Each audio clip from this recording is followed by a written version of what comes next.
Self-control, do you have it?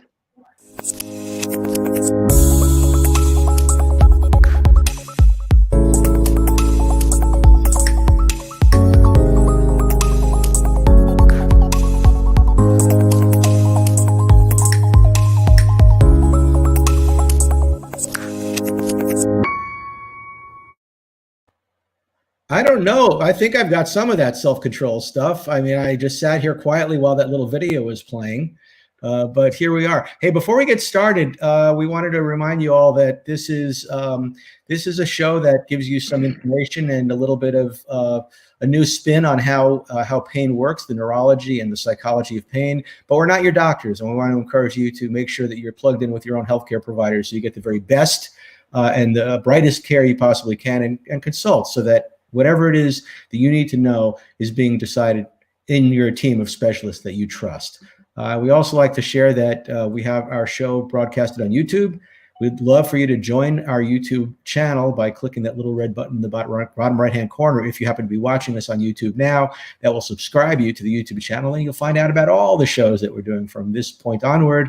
And finally, we love your feedback. So if you're here with us live, feel free to pop in with a question or a comment.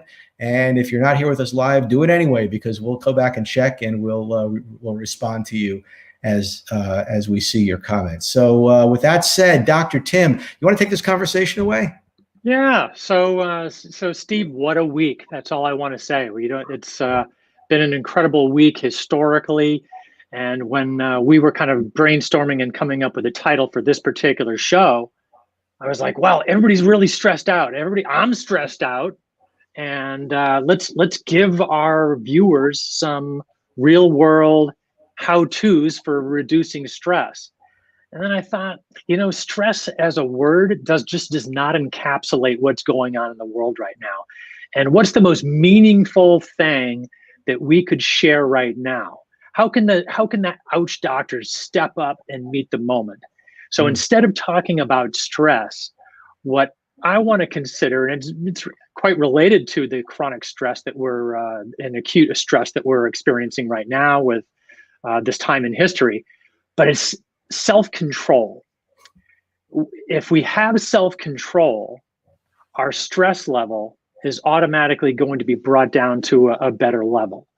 But standing back and looking at the big picture, right? Remember that there's going to be some ebbs and flows, ups and downs, highs and lows, and understanding that and living with that all of life is a homeostasis, is a medical word you probably learned in 5th grade science class. But there's a constant ebb and flow and up and down. And everything changes, but everything stays the same. Nature wants everything to stay in this homeostatic balance, but there can be some spikes up and there can be some spikes down. And when we bring it back to self-control, then it lowers the peaks and the valleys, and it keeps that homeostatic wave in a tight formation like that.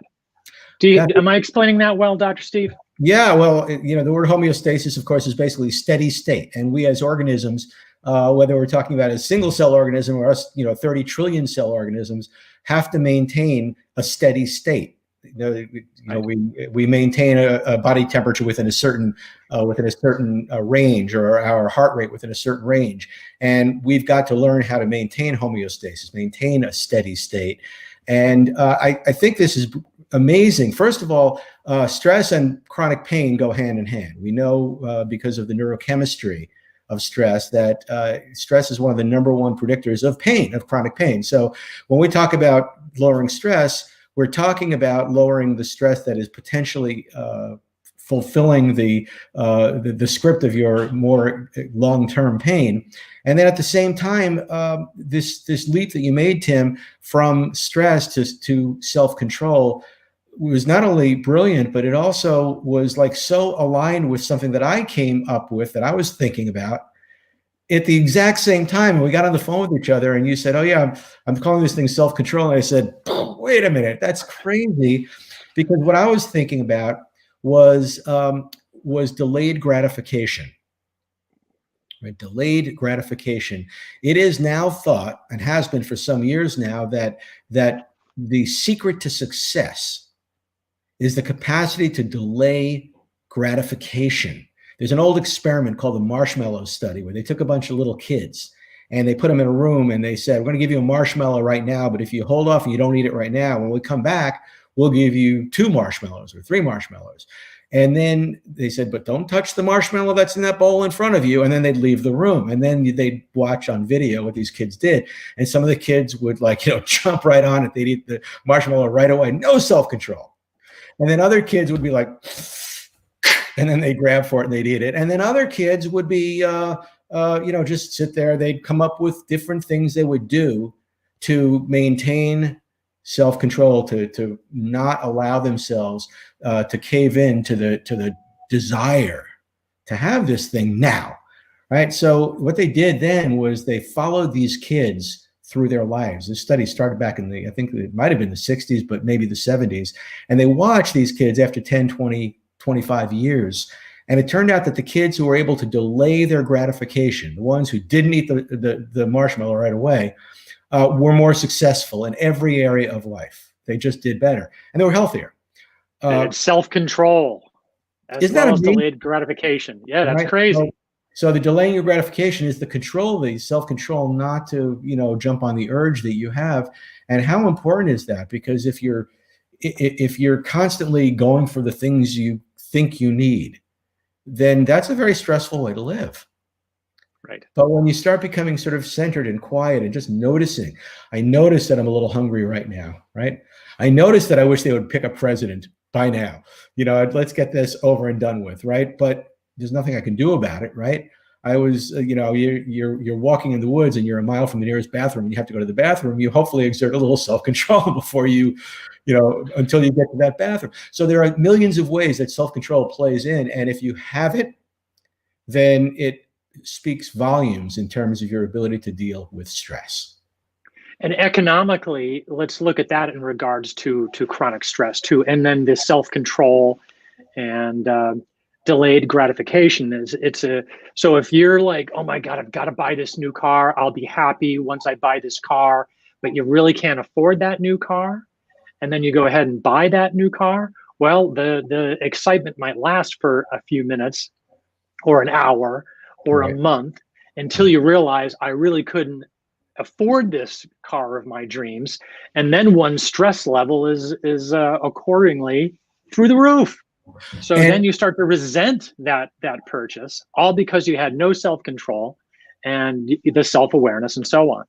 And then what happens, I remember Greg Stanley back in the Whitehall seminar days years ago used to say, it's like, like plugging your finger into an electrical socket when you need to get the little jolt. So what happens is you get that car, you can't afford the car, you're up to your eyeballs in debt. And you're stressed out about the debt. And what do most people do? Because they don't like the feeling of being in debt. They don't like the feeling of stressing out. And when you don't like the feeling of stress, what do? You try to gratify, you try to feel happy. So what do? You go out and buy something else because you have a credit card. Because I deserve it too. Because I deserve it. And the next thing you know, you're like, you're burying yourself. Now let's bring that back to health, Tim. What are people doing in regard to pain? What's the most common way people deal with pain? Pop a pill, right?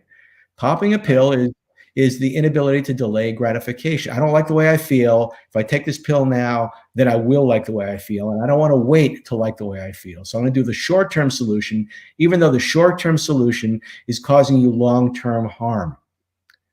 So what Dr. Tim and I know about is finding ways of showing you how to use your mind to maintain homeostasis, steady state, inner peace, while there is a sensation in your body that you're not necessarily thrilled with, but we teach you how to play with it and use your mind to relax through it so that you're delaying your gratification until you start to learn the lessons you need to learn to stay healthy without having to suppress the sensation. So using the delayed gratification of the long-term chronic pain reduction methods that Dr. Steve and I teach with the Ouch Doctors, by doing that and thinking long-term and maybe delaying gratification for a short time, just changes the whole persona and the health of your organism, your body, mind, chemistry, and long-term, everything benefits. You're a healthier person while you're getting out of pain, rather than just doing the short term, quick fix, no, instant gratification type thing, which actually doesn't work as time goes on. And isn't there also like the secondary and tertiary effect of how that lifestyle affects everybody around you? Like if you're Oh, somebody who's like so impatient to have things be the way you want them to be, how are you treating the people around you? How patient are you about not getting your way, or about somebody cutting you off on the road, or your dog doesn't come when you call it? What are you putting in the world? I was talking to a woman yesterday who I'll be working with in the arena of anxiety, and she said she's always anxious, she's always stressed out, she's always yelling at her dog for not coming. And in the meantime, this woman she's a new mom, and she's breastfeeding. Those chemicals that her body is creating out of this stressful reaction are going into her baby. exactly. Exactly. So it's never just the person experiencing the chronic pain. Right. It's everybody that they come in contact with, literally and figuratively. So what an incredible example of the breastfeeding mom, because it's been scientifically proven that those stress chemicals, those cortisol and all the other stress chemicals, are going to transfer over to the person you care about the most, your newborn baby. Yeah. So wow, big time. So, having said that, I think, you and I had discussed the possibility of maybe sharing a few strategies with people that would allow them to gain greater self-control, lower their stress, become more patient, get a little bit of inner peace, lower their cortisol levels, and Sure. and get through this very trying time that we're living in. So, how do you want to do this, Dr. Tim? Do you want to go back and forth with different ones, or you Well, want let's to go do? back and forth, but I'd like to start if I could. One Yeah. thing, yesterday was this week is the trying week. I mean, we didn't preface this, but we're live right now, but this is Thursday. The election was 2 days ago. So the whole world is waiting with bated breath and have a myriad of emotions and cortisol levels, regardless of what side that you are on. But yesterday, I just took the day and I listened to positive podcasts all day, and I was just trying to change my own physiology because I'm not immune to stinking thinking. But I was listening to one of my long-term mentors, philosopher, teacher, a guy by the name of Dr. John DeMartini, and his website is John DeMartini, drdemartini.com. Awesome guy. He was on The Secret. He's a retired chiropractor, just like Dr. Steve and myself. And I've been following and teaching and learning from this guy and been in his presence since the mid 80s. So fascinating guy. And I might go a year or two and not listen to anything. Well, yesterday I got back on the horse, and one of his primary focuses is his awareness as a true genius in this world, Dr. DeMartini, that there's a binary quality to everything. So there's, for every perceived negative, there's an equally perceived positive. For every perceived positive, there's just as much of a negative right after that. And for example, when you were in high school, did you have like a girlfriend or a boyfriend? And when you first got together with that person, wow, the chemicals were out. Everything was perfect about this person. This girl was so smart. She was so beautiful. She was so athletic.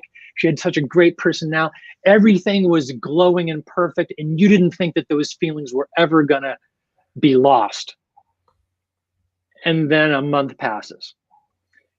And then, oh my God, how could I would, this person's the worst. They have a terrible personality. They have bad breath. Everything, she quit the cross country team. So your previous feelings that this person is the most perfect person I've ever met is all of a sudden, wow, this person is the worst person I ever met, and that relationship goes sideways. But Dr. DeMartini would say, what true wisdom is realizing that every situation, every person, take the situation that we're at right now and waiting for the election and waiting for that to come through, that there's, regardless of the individual or the personality, there's equal amounts of good to the bad. Nature, remember we talked about homeostasis? Homeostasis and nature demands that there's equal positive and equal negative. And this blows a lot of people's mind when they take this in. But I want to just lay that out there as a form of meditation to look at that together, focus on that, and you're going to see some true wisdom in that theory, though it may not make all the sense in the world, and it might take you a while to wrap your head around it. So can you like encapsulate the what should people do to take advantage of that philosophy? Understand that nature is a homeostatic balance of positive and negative, and that all situations that in people that we come in contact with, all the circumstances that stress us out. So what's the benefits of having the uncertainty of the election? Dr. Demartini would say there's equal amounts of positive and negative if you dig enough, if you want to. Some of you may not want to, but take another aspect of your life, your chronic pain, for example. Maybe in that, Dr. Demartini, and I'm in this camp too, that there's, for someone who's experiencing chronic pain in their life, which by all accounts is a miserable, horrible situation.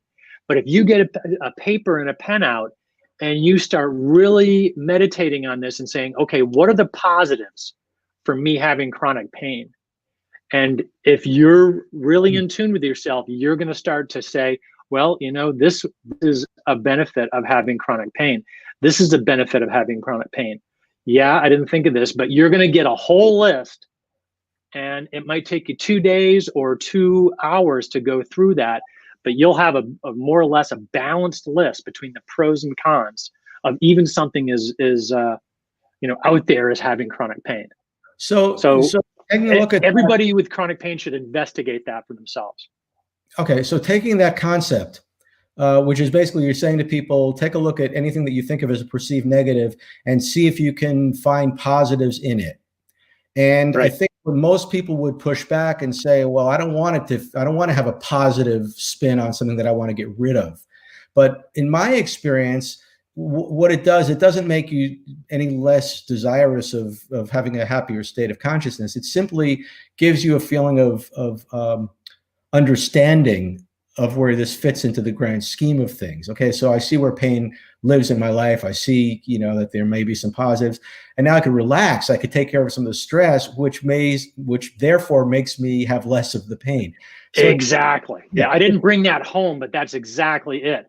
Once you realize that it's a balance, and there is benefits and there is negatives to any situation or any person or circumstance that you're experiencing, that then it's negated, it's homeostatic, it's balanced, and now you have an objective, philosophic, very wise view, and therefore the perceived negative, let's say the chronic pain, is going to be reduced. Yeah, awesome.